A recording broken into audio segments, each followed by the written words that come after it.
Em 90 segundos tu não faz nem um miojo, mas eu te ensino as matérias que tu tem até nojo. Então senta aí e começa a quebrar a TP pra ter energia pra tua mente processar e entender que a probabilidade de você ir bem no Enem tá ligada direto aos meus raps também. Então começa com humanas, só sei que nada sei, mas sei que saí da vida e pra história eu entrei. Se o clima esquenta e tua caneta falhou, fica tranquilo, a esfera dela dilatou com calor. Eu sou flúor com oxigênio, dá pra completar, evoluir melhor que o Darwin poderia imaginar. Se tinha uma pedra no caminho, pode crer que eu já chutei absoluto no rap. Eu nasci pra ser rei, cria uma sociedade aos modelos de Durkheim. O mecanismo dela própria é que diz pra onde vai minha inspiração. Thomas Edison dizia, é 1% e o restante o trabalho que faz. Então senta o rabo aí que eu vou te ensinar. Sometimes rap is the best way to learn, rapá. Eu não compreendo, pero lo puedo hacer. É só estudar e ouvir as dicas que eu dou pra você. Confere suas respostas e faz tudo com calma. Manda bem na redação, faz do fundo da alma. Esse é o tópico frasal, ainda tem argumentação e a resposta pra você eu deixei na conclusão. Se tá nervoso, se acalma pra mandar bem.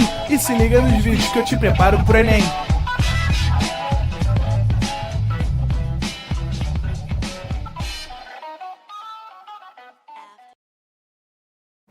Estamos ao vivo, estamos online.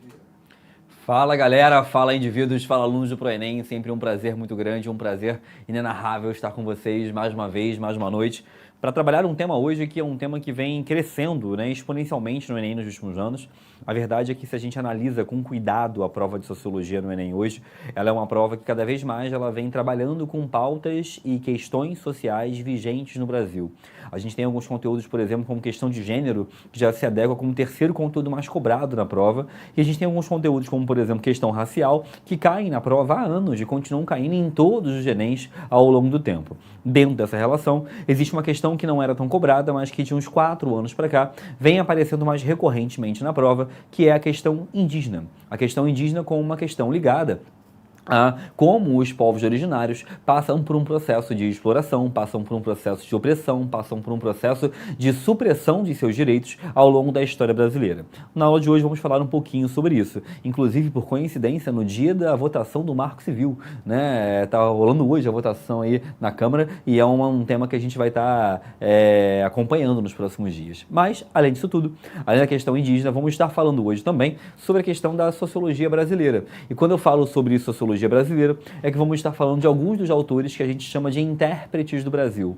Quando eu falo de autores que são intérpretes do Brasil, é porque é natural e é normal que alguns sociólogos comecem a tentar entender um pouco do que é ser brasileiro, do que é a concepção de brasilidade, ou o que é a concepção que define aquilo que seria a essência do brasileiro, ou que define a formulação do nosso povo. Para pensar um pouquinho e repara que, por mais que você não se identifique, quando você pensa na imagem de um brasileiro, você pensa numa série de estereótipos. Estereótipos esses que vão desde um povo alegre e feliz, desde um povo que gosta de futebol, desde um povo que gosta de música. Esses estereótipos, eles são construídos ao longo do tempo e é importante a gente entender de onde eles vêm. Porque se você talvez não se identifique com eles, se você talvez não goste de futebol, nem se acha tão feliz assim, nem se acha um povo tão alegre e por aí vai, da onde esses estereótipos vêm? Como que eles são formulados? Como que eles são construídos? Como que eles são reformulados ao longo do tempo? E a sociologia, há muito tempo, tenta entender como isso acontece, tenta entender como isso ocorre. Existe um grande antropólogo brasileiro chamado Roberto da Mata, está vivo ainda, mora aqui no Rio de Janeiro, professor da PUC do Rio de Janeiro, e o Roberto da Mata, ele faz uma pergunta que eu acho interessantíssima, que ele fala o seguinte: o que faz do Brasil, Brasil? E quando ele fala o que faz do Brasil, Brasil, é você pensar, o que nos define? O que faz que você torça pelo Brasil na Copa do Mundo? Não é só porque você nasceu aqui. Não é só porque você, de alguma forma, tem empatia com o povo brasileiro. O que faz que você, por exemplo, goste da ideia de torcer para o Brasil quando vê numa competição? O que faz você, por exemplo, ter orgulho quando vê um brasileiro conquistando alguma coisa no exterior? Isso é algo que, de alguma forma, criou-se ao longo do tempo alguma imagem, alguma noção de identidade que nós divulgamos e difundimos ao longo do tempo. E vamos também falar sobre um pouco, sobre essa relação um pouco, né, na aula de hoje também. Beleza? E aí, vamos começar falando sobre a questão indígena. Eu vou te mostrar duas coisas. A gente tem um censo, né? E para quem não sabe o que é o censo é a pesquisa mais importante feita num país. E a verdade é que a gente às vezes desmerece o censo, porque não dá para a gente fazer uma pesquisa de forma efetiva, não dá para a gente fazer um trabalho governamental de forma efetiva, não dá para a gente mudar um país se a gente não conhecê-lo. Eu só posso mudar aquilo que eu conheço. Pensa comigo, se eu tenho uma empresa e eu quero que essa empresa cresça, eu preciso conhecer os dados, quanto ela gasta, o que ela consome, quanto ela compra de produtos, quanto ela vende. E um país é a mesma coisa. Se eu quero solucionar e melhorar a vida das pessoas num país, eu preciso conhecê-lo. E para conhecer um país não existe nada melhor do que uma pesquisa chamada censo. E o censo é uma pesquisa feita nacionalmente, é uma pesquisa feita numa relação onde se tenta se encontrar e se pesquisar e se perguntar o máximo de domicílios de pessoas possíveis, e é uma pesquisa que a gente entende como sendo muito grandiosa, né? E consequentemente muito cara. E por ser muito cara e muito custosa, ela não é feita sempre. Ela é feita somente de 10 em 10 anos. Então houve um censo em 2000, houve um censo em 2010 e era para ter ocorrido um censo em 2020. No ano de 2020, acabamos não fazendo o censo, e o censo não ocorreu no ano de 2020 por uma questão que foi a pandemia, né? Mas também uma dificuldade de verba financeira naquele momento em nosso país. Acabou que o censo foi transferido e foi realizado no ano passado, em 2022. E aí a gente tem uma comparação interessante para você observar alguns dados, números brasileiros, olhando de 2010 até 2022. Hoje a gente já tem aí dados de números mais atualizados de uma série de coisas que a gente estava usando já, números muito defasados, como por exemplo a população brasileira, né? A gente falava da população brasileira e no censo lá de trás, que é o censo de 2010, a população estava na casa de 190 milhões de pessoas. Hoje a gente já tem um novo censo que fala que temos mais de 200 milhões de habitantes, né? E aí você vai entendendo como essas pesquisas, obviamente, vão ajudando a construir e pensar a realidade brasileira. O que a gente tem é o seguinte, eu coloquei aqui um número geral só para a gente ter uma percepção de 2 censos, e aí sobre os povos indígenas, ou também hoje em dia chamados de povos originários. É importante você entender que por mais que a gente entenda hoje que o nome correto para se relacionar acerca do tema seja povos originários, ainda existem muitas provas de vestibular que ainda utilizam a terminologia indígenas. Então vamos usar ao longo da aula os 2 nomes, tanto indígenas quanto povos originários, desde uma questão puramente burocrática em relação ao vestibular. Se fosse para dar uma aula em que eu não tivesse preocupações com vestibular, eu só utilizaria o termo povos originários, que já é um termo hoje em dia mais consensual, mais entendido como correto dentro da sociologia. E uma coisa interessantíssima quando você olha para esses dados aqui, é que o número de indígenas no Brasil, durante muito tempo, foi um número que só decaía. Durante muitas décadas, o Brasil vinha perdendo cada vez mais um contingente ligado às pessoas de origem, de matriz, de cultura indígena. Isso começa a mudar nos anos 2000, e em 2010 a gente tem um grande avanço. Em 2010 a gente consegue uma marca de 800 mil indígenas, 817 mil indígenas. E esse número, que já era um número impressionante, ele dobrou em 12 anos. Hoje no Brasil, a gente tem pessoas na casa de 1.600.000, quase 1.700.000 de pessoas que se autodeclaram indígenas, ou seja, se autodeclaram pertencentes à cultura dos povos originários. Então, da mesma forma que a gente tem uma relação que é triste pensar que os indígenas já foram, obviamente, toda a população brasileira, hoje em dia a gente observa que os indígenas equivalem a 0,8% da população brasileira. É muito pouco, mas ao mesmo tempo que é muito pouco, é bastante. Consegue entender? É muito pouco porque, referentemente a uma população de 200 milhões de habitantes, isso aqui é nada. Mas, quando a gente compara essa relação, né, com a população que já foi, né, é um número impressionante, é um número grandioso. Então a gente tem essa diferença aí entre esses 2 números como algo interessante a se pensar e se observar. Uma outra coisa importante, que eu gosto sempre de falar quando a gente começa a dar essa aula, é que você pense sobre o seguinte. Já reparou que a gente, quando fala dos europeus, a gente sempre classifica os europeus através da nação que eles nasceram? A gente fala o português, o espanhol, o alemão, a gente fala o italiano, a gente fala o francês, o norueguês, a gente fala que é o grego, a gente fala que é o turco, a gente fala que é o russo. Quando a gente fala sobre africanos, a gente raramente faz esse tipo de divisão. A gente fala africanos, como se fosse uma coisa só. Um continente enorme, muito maior que a Europa, por exemplo, com várias religiões distintas, culturas distintas, a gente trata como uma coisa só, africanos. Isso é um pouco de preconceito da nossa parte, um pouco não, muito. E existe uma outra coisa que também é feita com os povos originários. A gente fala como se fosse uma coisa só, os povos originários, os indígenas. E a gente ignora uma relação importantíssima, que é a existência de mais de 300 etnias diferentes entre os indígenas. Existem no Brasil hoje mais de 300 etnias diferentes. Existem no Brasil hoje mais de 300 formas diferentes de se entender os povos indígenas. E a gente fala que entender os povos indígenas é entender a sua cosmovisão. Como assim entender a sua cosmovisão? Entender a forma como eles olham para o universo, entender a forma como eles olham para o mundo, entender a forma como eles enxergam a nossa realidade, que obviamente é muito diferente da nossa, né? Nós, ditos como homens civilizados, homens e mulheres civilizados, temos uma visão de mundo e enxergamos a realidade de uma forma muito discrepante. E durante muitos séculos se entendeu que a nossa forma era superior, que a nossa forma, o nosso modelo, a nossa visão de mundo era uma visão superior, melhor, mais apta, mais capaz e por aí vai. Perfeito?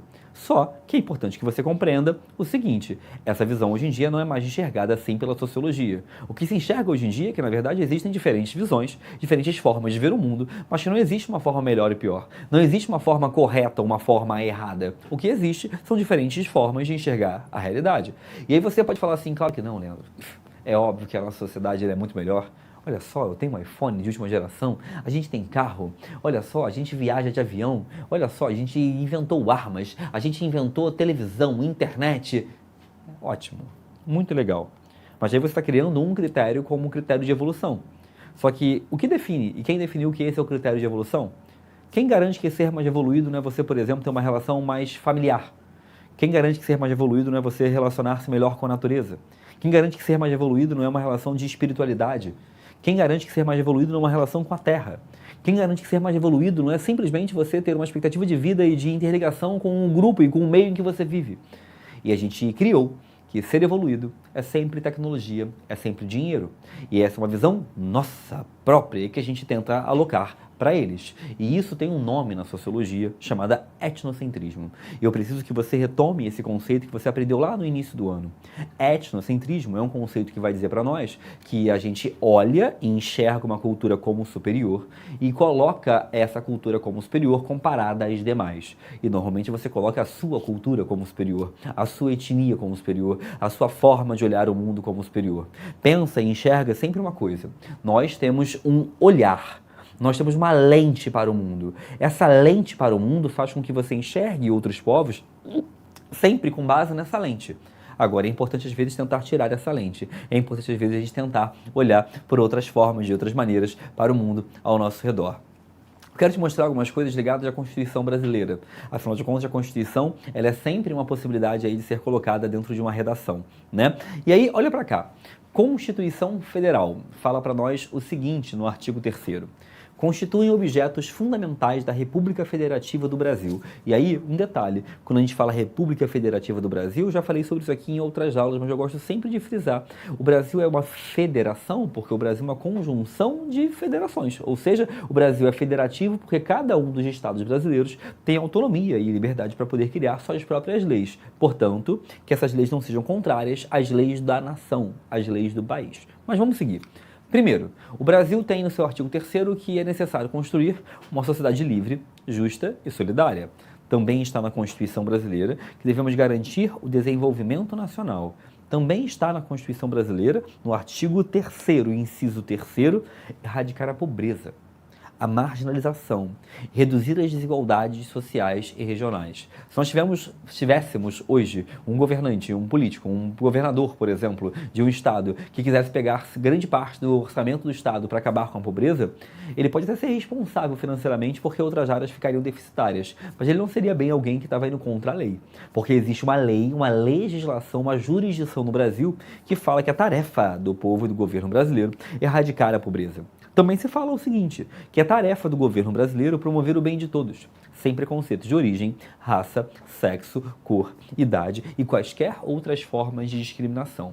Estou colocando isso aqui tudo para você entender que quando a gente pensa a questão do indígena no mundo, né, dos povos originários no mundo, a gente tem que olhar com um olhar. específico. Mas quando a gente olha para a realidade brasileira e pensando acerca de vestibular, de provas de concurso, esse olhar tem que ser muito enviesado para a Constituição. Sabe por quê? Porque a nossa Constituição de 1988, ela é uma Constituição que visa garantir direitos para os povos indígenas. E esse direito, ele está internalizado, ele está alocado em questões como essa, promover o bem de todos, questões como, por exemplo, você gerar uma sociedade livre, justa e solidária, tudo isso estaria dentro da nossa perspectiva constitucional. Olha o que também se fala no artigo 231. São reconhecidos aos índios sua organização social, costumes, línguas, crenças e tradições e os direitos originários sobre as terras, que tradicionalmente ocupam, competindo à União demarcá-las, proteger e fazer respeitar todos os seus bens. A Constituição Federal, até o dia de hoje, está tendo uma votação sobre isso hoje no Congresso, por sinal, quer dizer, no STF, por sinal. E aí tem uma questão importante que é, a Constituição brasileira, na atualidade, ela estabelece isso aqui.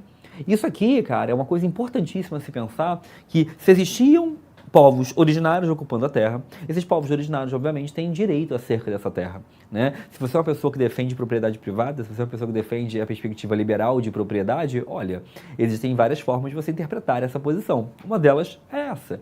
Se existe um grupo que é pertencente originariamente naquela terra, aquele grupo, obviamente, tem algum direito sobre aquela terra. E isso é o que vai gerar uma das maiores polêmicas existentes em nosso país, que é a demarcação de terras indígenas. A demarcação de terras indígenas é uma polêmica, é um debate, é uma questão extremamente complexa e ela tem dois argumentos. Eu vou te falar quais são os dois argumentos. O argumento favorável a essa demarcação de terras e o argumento desfavorável a essa demarcação de terras. E aí, para isso, eu quero passar aqui um pouquinho, depois eu vou voltar nesses slides, tá, gente? Para te mostrar uma coisa. As pessoas que defendem que o Brasil deve demarcar cada vez mais terras indígenas que forem necessárias, vão dizer o seguinte, que defender as terras indígenas é você defender um espaço, um local, para que os indígenas possam defender, propagar e, obviamente, gerar a sua cultura. E isso para defender-se contra invasões, para defender-se sobre a especulação de suas terras, para defender-se, por exemplo, de qualquer tipo de irregularidade ou violência e também garantir que exista um legado histórico desses povos no Brasil. E aí existe um debate que as terras desses povos originários devem ser terras que estejam ligadas às suas crenças, à sua história, àquilo que se representa para elas. Eu vou te dar um exemplo bem particular, tá? Bem particular. Imagina o seguinte, eu, Leandro, eu sou uma pessoa, eu não tenho uma religião, tá? Eu não tenho uma religião, mas eu fui criado como católico ao longo da minha vida. E eu já tive alguns parentes que ao longo da minha vida vieram a falecer, certo? Esses parentes que ao longo da minha vida vieram a falecer foram, obviamente, enterrados, como é uma tradição da nossa sociedade ocidental. A partir do momento que eles são enterrados, eles vão para o espaço, que vocês conhecem muito bem, existe no mundo todo, no Brasil todo, chamado cemitérios. Os cemitérios são locais onde a nossa tradição ocidental estabelece que corpos de pessoas que vieram a falecer fiquem enterrados embaixo da terra. Aquela região, ela tem, obviamente, um simbolismo, e a gente pode considerar um simbolismo de certo sagrado para a nossa sociedade. Agora, entenda que é uma relação de sagrado que é uma relação muito momentânea e até, de certa forma, um pouco não pregada por nós ou não defendida por nós. Agora, a relação com os povos indígenas acerca da terra e dos corpos de seus entes queridos já é muito diferente. Existe uma relação de que a terra e o ente querido são quase que uma coisa só, em algumas etnias. Existe uma relação de sagrado em relação à terra. Eu vou te dar um segundo exemplo. Imagina eu, por exemplo, Leandro, nos últimos 5 anos, me mudei 3 vezes.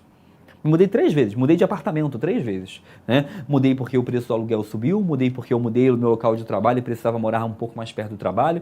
Fiz 3 vezes mudança. Eu morava num bairro do Rio de Janeiro chamado Jacarepaguá, depois eu fui para um bairro do Rio de Janeiro chamado Tijuca, aí voltei para um bairro chamado Barra, aí vim para um bairro chamado Tijuca de novo e fui me mudando no Rio de Janeiro. E essas mudanças que eu fui fazendo, quando eu saio de um apartamento e vou para outro, eu nem ligo pro antigo. Eu não sou apegado ao antigo, ai meu Deus, é uma terra sagrada que me representa. Não, não é. É só um apartamento que eu vivi. É diferente para o indígena. A terra onde ele vive é uma terra sagrada. A terra onde ele vive é uma terra que representa os seus antepassados, a sua história, a sua origem, os seus deuses estão lá. O Deus que ele acredita está lá. A vida que ele acredita está lá. Então é uma terra que tem um outro tipo de valor. Nós, numa sociedade que a gente chama de civilizada, a terra tem um valor financeiro. A terra tem um valor econômico. Você ama a sua casa. Talvez você ama o seu apartamento. Talvez você ama o local em que você vive. Mas se te oferecer um muito melhor, que vale o triplo do preço, você tem grandes chances de mudar. Não vão ser todos, mas grande parte de vocês tem grandes chances de mudar. Isso porque a gente tem uma relação com a terra muito ligada e muito relacionada com uma questão que seja uma relação, a nossa relação financeira com a terra. Né? A gente muda de apartamento porque o aluguel ficou mais caro. A gente muda de apartamento porque a gente teve que se mudar e teve que trabalhar no outro lugar. A gente não muda porque a gente não se apega à terra como o indígena, por exemplo, se apagar.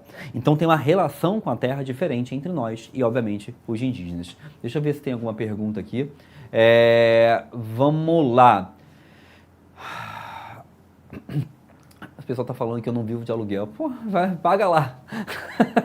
Paga lá. Não vivo de aluguel, não.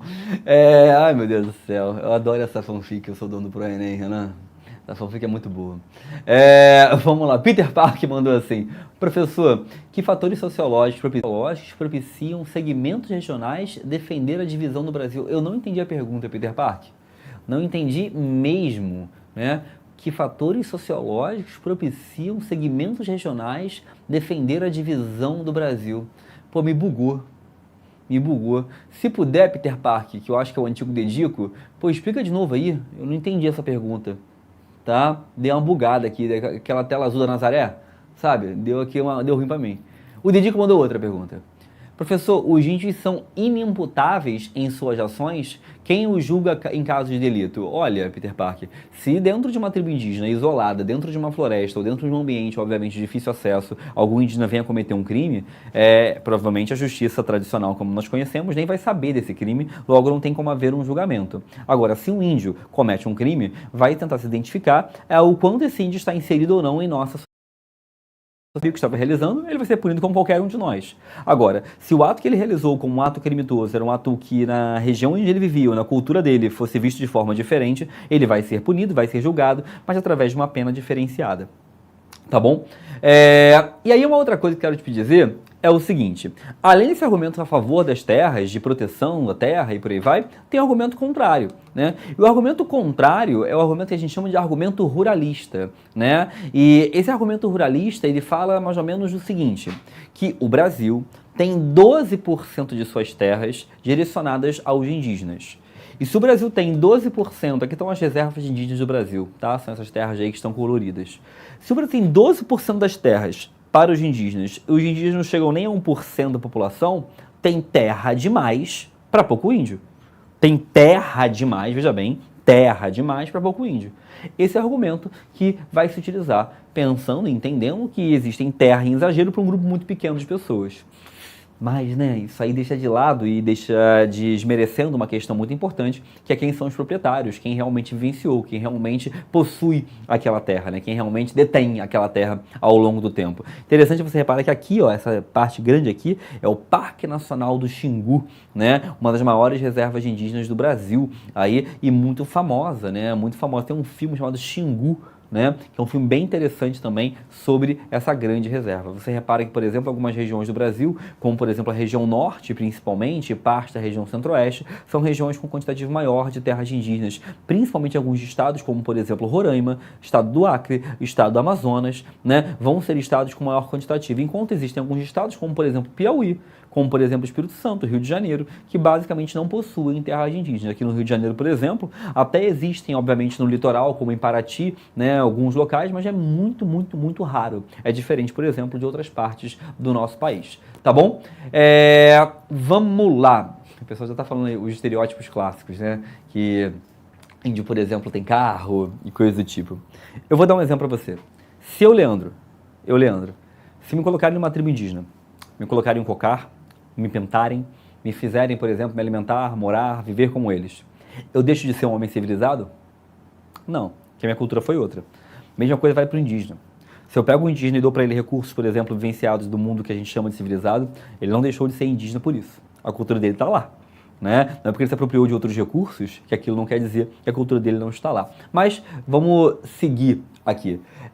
E aí, eu queria falar também hoje, além da questão dos indígenas, eu queria falar sobre a sociologia brasileira e como ela se formulou ao longo do tempo. Existem vários intérpretes do Brasil, vários autores que ao longo do tempo começaram a falar sobre como a realidade brasileira foi sendo pensada ao longo do tempo, e existem alguns desses autores que obviamente caem mais. O primeiro grande autor que a gente considera que tentou interpretar, ou compreender, ou falar um pouco, ou tentar identificar como funciona o Brasil, foi esse cara aqui chamado Oliveira Viana, né? Oliveira Viana foi um dos primeiros indivíduos a tentar realizar essa identificação sobre como o Brasil era. E Oliveira Viana é um autor, repara, do final do século XIX, né, que vai viver ali, né, até finalzinho, né, começozinho da segunda metade do século XX. O Oliveira Viana falava o seguinte, olha o que ele falava, né? Olha o que ele dizia. Ele defendia a ideia de diferenciação entre as raças. Então ele defendia a ideia que o povo brasileiro era um povo em evolução. Então ele entendia a ideia de que o povo brasileiro é um povo mais atrasado, que deveria evoluir, e esse atraso se dava porque grande parte da população brasileira era negra e indígena. Consequentemente, era uma população defasada em comparado aos europeus. O Oliveira Viana vai ser um autor que vai defender claramente a ideia e a perspectiva de que o Brasil, veja bem, o Brasil é um país inferior aos demais porque tem negros e indígenas em excesso. Então Oliveira Viana, que é um dos primeiros intérpretes do Brasil, né, olha que loucura, né, vai ser um autor que vai defender uma postura, né, nesse livro aqui, Populações Meridionais do Brasil. Ele vai falar literalmente que o Brasil tem uma identidade defasada, não evoluída, que não cresceu, que não avançou, e a gente precisa evoluir com o tempo. É uma ideia eugênica, é uma ideia de superioridade dos brancos em relação aos demais, e essa ideia, durante muito tempo, a gente já conversou em sala de aula sobre isso, foi uma ideia hegemônica, foi uma ideia que teve domínio, que teve força, que teve grande influência ao longo do tempo. Essa ideia do Oliveira Viana, ela vai começar a ser questionada, vai começar a entrar em xeque quando se adentra a teoria do Gilberto Freire, né? O Gilberto Freire é um autor que vai falar assim, olha, o que identifica o Brasil, o que define o que é ser brasileiro, não é uma relação, por exemplo, de estarmos evoluindo de raças piores para melhores. Que bom, né? Mas Gilberto Freire vai dizer para a gente o seguinte, que o que define o que é ser brasileiro é uma relação em que brancos, negros, povos originários, indígenas, convivem no mesmo espaço, de forma harmônica, de forma, ai meu Deus do céu, coletiva. Meu querido, Gilberto Freire até teve uma visão positiva, uma visão otimista do Brasil. Ele defendia, de fato, que o Brasil era um país onde brancos, negros e indígenas poderiam conviver harmoniosamente e isso formaria a nossa identidade. Ele falava, né, um mito das três raças, que três raças diferentes viveriam no mesmo espaço, conjugadas, e isso seria uma questão de identidade.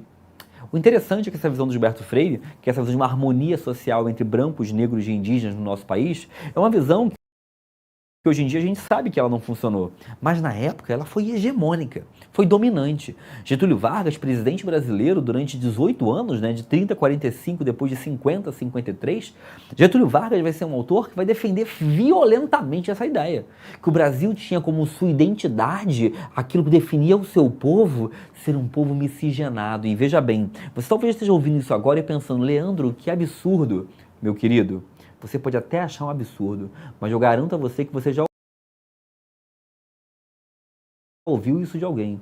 Ai, o brasileiro, né? Ai, o brasileiro não tem cara, né? O brasileiro é um povo miscigenado, sabe? Ai, o brasileiro é um povo assim, que todo mundo é junto, né? Essa visão é uma visão de Gilberto Freire. Né? Eu outro dia estava em um local que eu trabalho, numa escola que eu trabalho, e eu trabalho com um professor, que eu não vou citar o nome aqui porque eu não quero uma confusão, né? Mas que é um cara que tem algumas falas muito racistas. Eu sempre entro em enfrentamento com ele em algumas discussões. E aí ele estava falando assim, não, eu gosto de ir para a praia, eu gosto de ir para o estádio de futebol, né? Porque lá eu vejo gente de todo tipo, né? É um local misturado. O Brasil é assim, tudo misturado, né? As pessoas aí, todo mundo tem o mesmo direito, né? Todo mundo pode tudo, né? Esse tipo de visão, né? Esse tipo de fala é uma fala de Gilberto Freire, que o Brasil seria um país, que o Brasil seria um local onde brancos, negros e indígenas poderiam viver no mesmo espaço, né? E que isso geraria uma relação harmoniosa, tranquila e por aí vai. Essa visão de harmonia social, a gente também pode chamar de democracia racial, vai ser uma visão que posteriormente vai ser desmentida ou tentar se desmentir por um outro autor, que é Florestan Fernandes. Florestan Fernandes vai ser um cara que vai dizer assim, olha, pô, Gilberto Freire, tu mandou mal. Tu mandou mal porque o Florestan Fernandes vai dizer assim, esse papo de democracia racial é um mito, é uma lenda, é uma mentira. Não existe democracia racial, pelo contrário. O que existe é conflito racial. O que existe é um processo de disputa, de demanda, de briga. E ainda tem um problema nisso tudo. O Florestan Fernandes vai dizer que o Gilberto Freire, né, acaba sendo culpado por uma coisa. Acaba sendo culpado por uma visão que seria a visão de que o Brasil era um país sem racismo. Eu já ouvi muitas pessoas falando isso. Ah, o Brasil não tem racismo. O Brasil é um país que tem desigualdade, né, social, mas racismo não. Racismo a gente não tem, não. Ó, tem gente negra rica, tem gente negra na televisão, tem gente negra... Essa visão é uma visão muito ligada a Gilberto Freire, porque era uma ideia em que a gente não fala sobre racismo. E, consequentemente, a gente cria-se um discurso que o racismo não existe. Florestan vai dizer, tem racismo sim, tem problema sim, tem conflito sim. Florestan vai dizer, né, e vai tentar desmentir essa visão. E vai falar uma questão fundamental que é, só podemos combater aquilo que a gente assume que existe. E, cara, levem essa frase para a sua vida. A gente só pode combater aquilo que a gente assume que existe. No momento que eu não falo que existe racismo, que eu não falo claramente, que eu não deixo isso evidente, não tem como se combater. No momento que eu não falo que existe homofobia, que existe machismo, que existe preconceito de forma geral, eu não tenho como combater. Só se combate aquilo que existe. E é por isso que certos grupos que não querem combater, negam que existe. Porque se não existe, vai fazer o quê? Se não existe, não tem o que fazer, não precisa atuar, não precisa agir. E aí tem uma questão importante que é, para você agir, você tem que reconhecer que o problema está lá, né? E a gente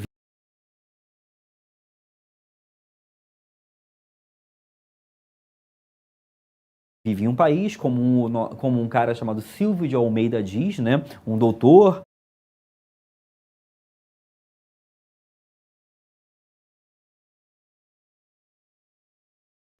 o Silvio de Almeida, ele vai dizer pra gente o seguinte, que, juiz não, desculpa, advogado, agora é ministro dos Direitos Humanos, né? O Silvio de Almeida fala que a gente vive hoje um racismo estrutural. Como assim um racismo estrutural? A gente vive um racismo em que está em tudo, está na estrutura, está em todos os lugares. Então não dá para dizer que o racismo não venha a existir. E aí eu queria pontuar com vocês um outro tipo de racismo que já caiu em alguns vestibulares do Brasil, e eu não duvido que uma hora ou outra apareça, por exemplo, numa questão de vestibular, que é o racismo recreativo. E aí você fala, racismo recreativo? O que é isso, Frank? Tá doido? Deixa eu te explicar. Racismo recreativo é quando a gente usa uma questão racial para fazer piada. É quando a gente usa uma questão racial como forma de humor. É aquele humor que era feito, por exemplo, lá nos anos 80 com os Trapalhões, em que o Mussum sofria uma série de opressões ligadas à ideia de ser um homem negro. É o racismo ligado à figura da negritude. E esse racismo recreativo é uma visão que a gente tem que ficar atenta, porque muitas vezes existem piadas acerca da negritude, piadas acerca de questões raciais. E é um outro tipo de racismo também que o Enem pode cobrar de você. Então, além do racismo estrutural, que esse racismo está em tudo, que está na estrutura, que está em todos os locais, racismo recreativo também é uma demanda que vocês têm que ficar atento aí, tá bom? Vamos lá. Pergunta aqui. Professor, a ideologia de Gilberto Freire dificultou o movimento negro no Brasil? Olha, a ideologia de Gilberto Freire a gente pode dizer sim que dificultou, porque se a gente não assume que um problema existe, consequentemente, a gente não tem como combatê-lo. Então o movimento negro ficava um pouco isolado, escondido, visto que não existia esse espaço para demonstrar que era um problema racial existente, latente em nosso país. Tá bom? Uma outra visão que a gente tem, muito famosa, é a visão de Sérgio Buarque de Holanda. Sérgio Buarque de Holanda escreve um dos livros, que é um dos meus livros prediletos, chamado Raízes do Brasil. Se você puder ler um dia, leia. E nesse livro, chamado Raízes do Brasil, só um detalhe, Sérgio Buarque de Holanda é pai do cantor, compositor de MPB, Chico Buarque de Holanda. né? E assim, é uma família que eu falo que é uma família problemática, né? Problemática é assim, o filho é o Chico Buarque, o neto, quer dizer, o neto é o Chico Buarque, que você conhece, Chico Buarque de Holanda. O pai é o Sérgio Buarque de Holanda, maior historiador da história brasileira. E o avô é o Aurélio Buarque de Holanda. Aurélio Buarque de Holanda é o cara do dicionário Aurélio, quem criou o dicionário Aurélio. É uma família aí, né? Pô, pouco importante, né? E enquanto isso, meu avô, sei lá, se ele fez alguma coisa importante, não tô sabendo, né? E aí você vê, obviamente, fazia um churrasco bom aí, né não? Fazia aquele estrogonofe, né? Fazia aquela macarronada, né? Mas é isso, enquanto isso tem gente aí criando talvez uma das maiores obras da história nacional. Nada contra meu avô, tá? Nem eu conhecia, olha só, tô falando aqui dele. Olha só, e aí tem uma coisa, né? Importante é você perceber que o Sérgio Buarque de Holanda, ele vai dizer o seguinte, olha, o que faz do Brasil Brasil, o que faz do brasileiro brasileiro, não é necessariamente esse papo de miscigenação, não é necessariamente esse papo da etnia. Ele vai falar que o brasileiro se define por ser o homem cordial. Como assim o homem cordial? O brasileiro é aquele homem que tenta resolver seus conflitos com base na cordialidade. O que é resolver os conflitos com base na cordialidade? Vou te dar um exemplo. Outro dia, eu fui parado numa blitz aqui no Rio de Janeiro, né? Fui parado numa blitz. Uma blitz normal, igual tem várias cidades grandes do Brasil. E fui parado numa blitz. E aí veio o guarda parou, né? E o guarda falou assim, documento. Aí eu falei, ô seu guarda, peraí. Aí peguei minha habilitação, peguei a habilitação pra ele. Aí ele, sai do carro, por favor. Aí eu saí do carro, ele começou a revistar meu carro, e aí ele abriu a mala. Quando ele abriu a mala do meu carro, ela parece até que eu tô, sei lá, ela parece até que eu tô me mudando. Porque assim, a mala do meu carro ela tem um monte de papel, apostila, livro, um monte de diário de escola. A mala do meu carro, se você procurar muito ali, você encontra até uma pessoa ali dentro, né? É um caos a mala do meu carro. Aí ele olhou aquele monte de coisa e falou assim, o que é isso? O que é esse monte de coisa aí? Eu falei, não, é livro, cara, é papel, eu sou professor. Aí ele, é professor? Aí ele abriu um sorriso. Eu falei, sou professor, cara. Professor de quê? Aí eu falei, dou aula de sociologia, de filosofia, também dou aula de história. Aí ele, legal, eu queria muito professor, irmão. Já me chamou de irmão. Aí eu falei, eu não queria ser policial não, né? Aí ele falou assim, não, tá certo, mas pô, que legal, como é que tá de escola aí, irmão? E começou a me tratar de uma forma mais pessoal, só porque ele descobriu que eu era professor, e a partir daquele momento que ele descobriu que eu era professor, ele de alguma forma gerou-se uma empatia, porque ele devia gostar da ideia do professor, do magistério, e por aí vai. E o brasileiro é cheio disso. Outro dia foi um cara lá em casa consertar, que a pia da cozinha estava pingando, não consegui consertar, foi um cara lá tentar consertar. E eu cheguei, ele, fala chefe, sei lá. Aí eu, ô irmão, tranquilo? A gente se trata no Brasil em uma relação de proximidade, de personalismo. A gente nunca conheceu a pessoa, mas a gente chama ela de irmão. Ô chefe, ô parceiro. A gente gosta desses laços de proximidade, de união. A gente gosta desses laços onde existe uma relação de afeição, né? A gente gosta de chamar alguém que a gente nunca viu, ô meu querido, né? E isso, no Brasil, é para o Sérgio Buarque o que nos define. O que nos define na visão do Sérgio Buarque de Holanda é o homem cordial. O homem cordial é aquele homem que tenta resolver seus conflitos sempre através da afeição, sempre através de um jeitinho, sempre através de um... Não tem outra forma de a gente resolver isso, não? Como é que a gente faz para resolver isso aí, amigão? Né? E é amigão.